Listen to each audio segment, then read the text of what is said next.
What's up, everybody? Mr. here with another video lesson in world history, chapter 17. We reached that time in our history class where most people would say things start to get pretty interesting. That's right, we are at World Wars, and today we're going to start talking about World War. This is a very long chapter, lots of stuff to go over, so we've broken it up into two parts. Today we're going to talk about part 1.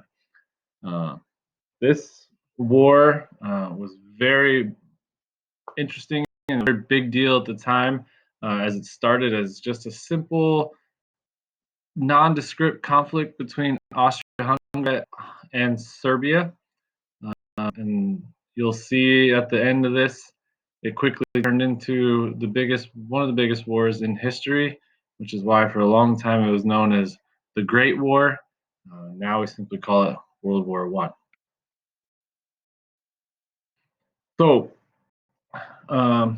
around this time in the early 1900s, nationalism was a big thing. It was sweeping through Europe. Okay, this feeling of national pride and that everybody who spoke the same language and had the same religion and same culture and grew up and lived in the same place should have the same nationality and should have national pride was a really big thing. And each European country was very proud of its culture, and lots of newly independent countries like Greece, Romania, and Serbia were all eager to increase that nationalistic pride. All of these countries come from part of Europe, in southeastern Europe, known as the Balkans, which you can see part of it there in the red box. And though there were a lot of newly independent countries, there were still a lot of groups of people that were trying to break free of bigger nations and form their own countries. Bosnia, for example, wanted to break free from Austria-Hungary. Ireland and the Irish were for independence from Great Britain. Armenians wanted independence from Turkey, and the Polish were looking to break free from the Russian Empire. So there's a lot going on in Europe at the time. Okay, along with nationalism, there was a surge of imperialism.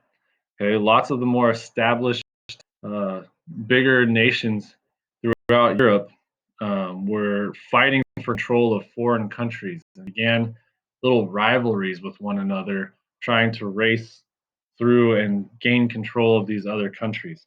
And when they did gain control of those other countries, they made lots of money from that. That led to an increased militarism. Okay, this militarism simply made countries ready to do battle.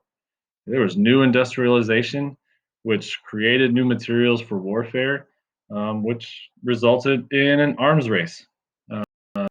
Rivalries among France, Britain, Germany, Russia, and Austria-Hungary resulted in this race to see who could build the most weapons and the best weapons, and who would be the best army to use those weapons. So it really created a perfect storm for this war.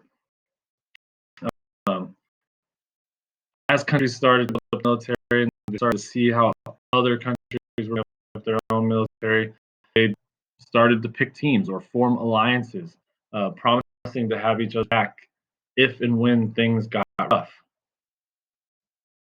This was all but guaranteeing that if one country got attacked, other countries would join on the fight, which is kind of a new phenomenon throughout history.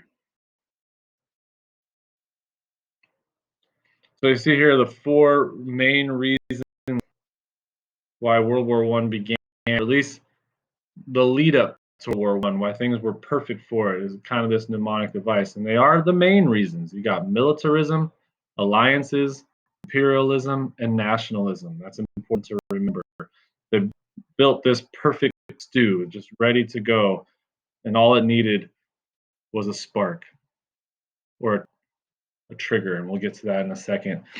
So these alliances that formed, on the left, the Triple Entente, Russia, Britain, and France all agreed to have each other's back On the right, you got the Triple Alliance. Germany, Austria, Hungary, and Italy all agreed to have each other's back.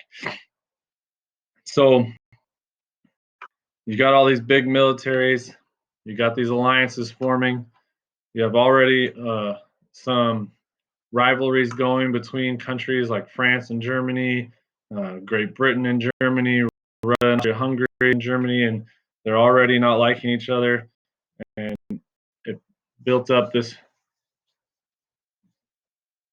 scenario and this environment that was ready for war. And the trigger for war, the thing that really sparked it off, uh, was the assassination of Archduke Franz Ferdinand and his wife of Austria-Hungary, and his wife Sophie. So Bosnia, like I said, was trying to get their independence from Austria-Hungary. Austria-Hungary wasn't having it. There was a lot of issues between the two countries already. Um, and despite all this, the man and woman you see here on the picture, Franz Ferdinand and his wife Sophie, decided to take a trip to Sarajevo, Bosnia, okay, the capital of Bosnia. Their travel plans were not very secret, and a Serbian nationalist named Galipo Princip and a couple of his cohorts decided to plan an attack, and thinking that they assassinated Archduke, who was the heir to the throne, that they would win Bosnia's freedom. And they were successful. Well, they were successful in earning their freedom, but they were successful in assassinating the Archduke. Clearly, this angered Austria-Hungary, but it took them nearly a month to declare war or to do anything about it. But finally, or I guess you could say eventually, along with their ally Germany, Austria-Hungary declared war on July 28th, 1914. But they were not so quick to act. Even though they declared war, they're really slow at mobilizing their army and getting things ready to go. Russia, on the other hand, who was in an alliance with Bosnia, they started moving their troops before Austria-Hungary even declared war. When Germany saw this, they declared war on Russia on August 1st, and then decided to declare war on Russia's ally France. Um, this put Germany directly in the middle of a two-front war, meaning that they had enemies on both sides of them. They had France on one side, or the western side, and they had Russia on the other side, or the eastern side. Germany decided that they would do a surprise and sneak attack on France, and to do that, they invaded Belgium. Belgium at this point was neutral, meaning they did not have a side and they were not getting involved in the war. And the invasion on a neutral country really upset Great Britain, who had vowed to protect all neutral countries. So as soon as Germany invaded the neutral country of Belgium, Great Britain declared war on Germany, and as they say, the Great War had begun. So, recap of the alliances. You got Germany, Austria-Hungary. They had an alliance and they declared war on Russia because Russia was supporting Syria. That led to Germany also declaring war on France because they were an ally of Russia. Germany decided to invade Belgium so they can get a surprise attack on France, hoping to catch them before they were ready. And Belgium, a neutral country, caused Great Britain to declare war on Russia, on Germany, and Austria-Hungary. So by early August 1914, we got a scale war developing in Europe. The two sides, as they were at this time, we got new names. The Central Powers was Austria-Hungary and Germany, joined by the Ottoman Empire and Bulgaria. On the right side, we got the Allied Powers, which Serbia, the initial conflict with Austria-Hungary, and they were backed by Russia, France, and Great Britain. And later, Italy and Japan would join the Allied powers as well.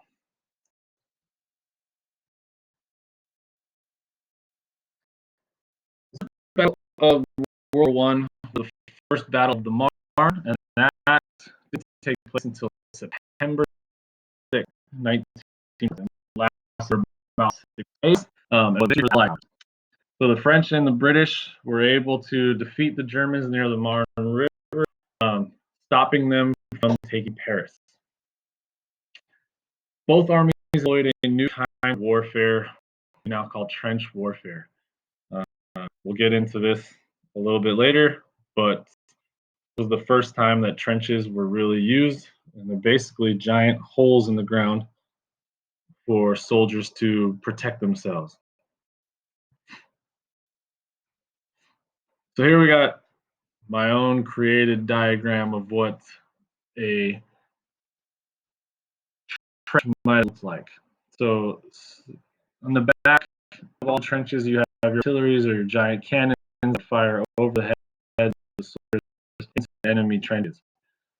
Then you have the support trench, and next after that, frontline trench. I even had another 3 other trenches as well, along with lots of little passages for soldiers to move between different trenches. Okay? In front of the frontline trench, you typically had barbed wire or some spikes there to keep soldiers from overtaking it. Then you had a bit of land that people would call no man's land. This was called no man's land because it was so dangerous that if anybody went out there, they would most likely die. There are thousands of miles inches throughout France and Switzerland, thousands more miles of trenches in Germany and Russia and other places that this war took place. This was the main form of battle that took place during World War I. Now, the reason that armies took to the trenches was because there were so many new weapons and technology that was taking place and developed during World War I. First time machine guns and high-powered artillery that fire long distance.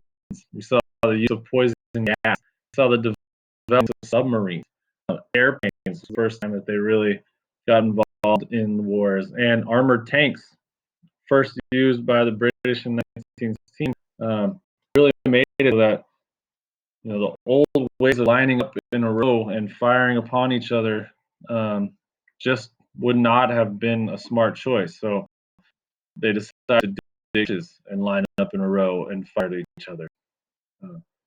As we can see, these new technology, along with trench warfare, would result in high numbers of casualties on both sides. Speaking of airplanes, pilots really became an important part in World War I, and those pilots who shot down lots of enemy planes were called aces. The most famous of them being a German by the name of Manfred von Richthofen, more famously known as the Red Baron. There's an American ace who was pretty famous, and his name was Eddie Rickenbacker. On the left, on the right, the Red Baron is on the left. So, like I said, the fronts to the Eastern Front was mainly fought between Germany, Austria-Hungary, and Russia. Early on in the war, Russia got butt kicked by Germany, but they had a lot better chance against Austria. As we watch videos here, the Austro-Hungarians did not put up that good of a fight. Was in the war and support to Germany and Austria-Hungary, but when the war started, they kind of sat out and just waited their time.